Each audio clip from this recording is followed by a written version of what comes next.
Okay. All right. Hi, everybody. I'm Angie with Hometown Revolution, and I'm here talking with Nick at Barrell and Boar here in Newark. And, we're just going to ask a few simple questions, just real simple and easy. So, if you were getting in the elevator with me and you had to sell me on Barrell and Boar, what would you say? What would you say to me? Okay, well, Barrell and Boar, we are a barbecue gastropub. I mean, we specialize in smoked meats, and we try to mimic South Carolina barbecue is what we really try to go for. Now, when most people think of barbecue, I feel like they think of like meat slathered in barbecue sauce along that. That's not what really we go for. I mean, we do have our house-made barbecue sauces, but everything that we make, we just dry rub and smoke, and then we just leave it up to if you want to add barbecue sauce yourself, because we just really want the flavor of the meat and the smoke and the rub to really be the star of the show. And then we don't want the barbecue sauce to take anything away from the actual integrity of the meats. For people like me and other people, what is a gastropub? Gastropub, it's just basically it's sort of like a fancy word for like craft. I mean, it's sort of because we are a scratch kitchen. I mean, everything we make is in-house. We don't use anything out of a freezer and into the bag. Really? Like, we don't even have a microwave in house. I mean, everything is made to order, made from scratch. Yeah. So that's something that we really take our pride in. Even coming into the bar, all our drinks are house-made drinks, fresh juices. We squeeze our own lemons and limes. So I mean, we really try to we really try to make everything as fresh as possible to try to give out the best product that we can give to our customers. And the best Bloody Marys, I think, too. So, how have you guys pivoted in the times that we're having right now? Well, I'm not gonna lie. I mean, it has been struggle. It has been a little bit of a struggle and challenging. I mean, I know that's not just for us. That's for everybody. I mean, this is uncharted waters. No, we've never been through anything like this before. And just as the restaurant industry in general, I feel has been one of the ones that's got hit the hardest with all of this.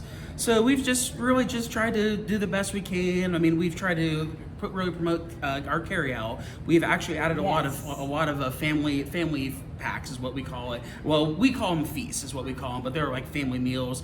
They feed between 4 to 6 people. I mean, we've got 6 or 7 feasts that's got different things of meats. We have a sandwich and taco feast. We have a wing feast. So we're just really trying to promote that because we know a lot of people are not going out. How's it work? It's actually worked out very well for us. Really? And then we actually have signed up for DoorDash, which has been really, really big for us. Really? Yes, it is. I mean, it's been huge for number wise. So whose idea was it on the feast? The feast, that would have been the owner. Really? He came up with that, and it was a fantastic idea. Like I said, they've just been great. out of the blue. Out of the blue, yeah. Because like I said, we're just really trying to get something to gear towards the sort of like families that like I said, that weren't going out to eat. Maybe come up with some sort of a package deal type thing, and that's taken off very well. Another thing that's been really big for us was our patio, because this was our first year we put our patio in. And we were very excited for that. I wish more of the, in our hometown, I wish more of the restaurants definitely had that. It's so nice. It gets people out there. Absolutely. And the funny story about the patio is when they came out and said that, because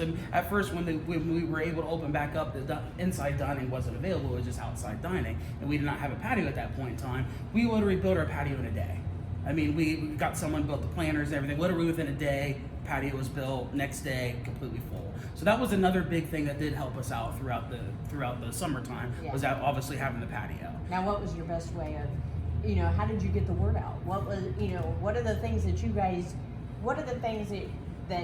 guys did that you felt were successful in letting people know, about that, and then about the feast?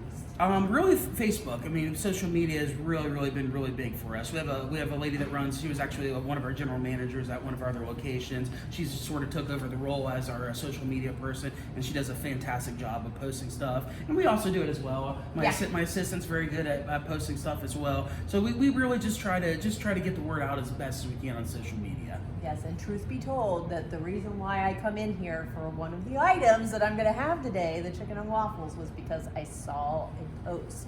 I saw the picture. So that did it. So, if there was, part of this is we want to help businesses kind of band together, the local hometown businesses band together.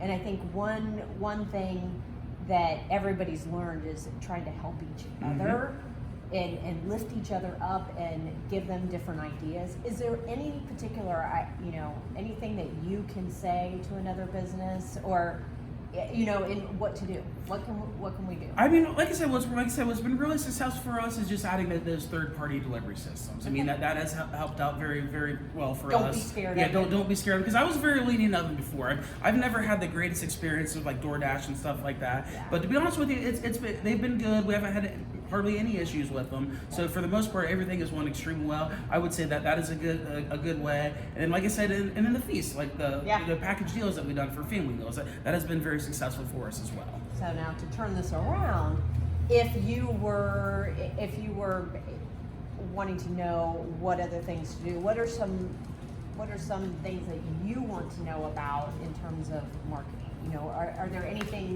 Is there anything that you have as a small business, a question of how to do things? I mean, not necessarily. I mean, I'm to be honest with you, I'm not real big into marketing. So I mean, that's not my specialty. Mm-hmm. I mean, I'm really good at what's going on in the four walls of this business. Like I said, marketing, that's not really my thing. I'm not really even a social media person. The only reason I have Facebook is because the owner made me get Facebook so I could help run our Facebook page. So I mean, so that is one of my area weaknesses. I'm not a real big social media type person. But you've seen where that's. But yes, but I have seen that has been very successful. So I would say something along the lines of what they're doing to put out on social media and seeing what's working for them. That works. Okay, now, if there were 3 items that you could tell everybody about that are your key items here that people come for. Yes. Well, obviously it's going to be our smoked meats. Yeah. It's like our brisket and pork is one of our top sellers. And the way we do our brisket and pork, we'll put it in the smoker around 9 o'clock at night. And that'll smoke all the way through the evening. We'll pull it off in the morning. Ooh. So the brisket and pork smoke from 12 to 14 hours. Like we do fresh meat every single day. Like you won't get anything that's a day old. We do fresh meat every day. We just try to put out the best product that we can possibly give out to the customers. So brisket and pork is one of our top sellers. Burnt ends, which is also a very top seller. Those are good. I've had those. So those are basically the brisket, but we double smoke it and double season it. So when we pull it off the smoker, we'll slice it up, season it again, throw it back on the smoker for a couple more hours. Then it gets nice and crispy on the outside. So those are some of our top sellers. Also the barbecue and mac, which has been very popular for us here lately too. So basically our barbecue and mac, we use a cappatavi pasta. It's our house-made cheese sauce. Then you get your choice of whatever smoked meat you would like on it. And it gets tossed in there. Then we put a little cheddar cheese on it, throw it in the oven. It's delicious. Like I said, it's been one of our top sellers. Sounds good. Sounds really good. Not really for breakfast. No, but sounds good. I mean, you can eat it for breakfast if you wanted to. And then you can have chicken and waffles. Absolutely. What I'm after that. So. All right. Well, I appreciate you taking a little bit of time and talking with us, and hopefully you've been to the site, and we hope to get more businesses on there and help more people. Oh, absolutely. And find where the locals go. Yeah, absolutely. Well, yeah, thanks for having us on today. All right. Thanks. Yep, thank you. Perfect.